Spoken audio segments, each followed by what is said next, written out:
புளிச்சக்கீரை வாங்கியிருக்காருங்க. புளிச்சக்கீரை நல்லா அலசி வச்சுருக்கேன். இது வந்து கடையிறது. இது வாழைப்பூ பொரியல் கட் பண்ணி வேக வச்சுருக்கேன். இந்த அரிசி கழுவின தண்ணி அதில் மறுபடியும் புளிச்சக்கீரை போடுறேன். இதுலேருந்து எடுத்து தான் கடைய போகிறோம். கீரை கடையிறதுக்கு பூண்டு நல்லா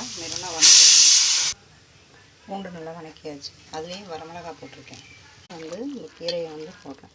தண்ணி லைட்டாக வடிச்சிட்டு அப்படியே இந்த கீரை தண்ணிலாம் ஊற்றக்கூடாது. இதில் இருக்கிற தண்ணியே போதும்.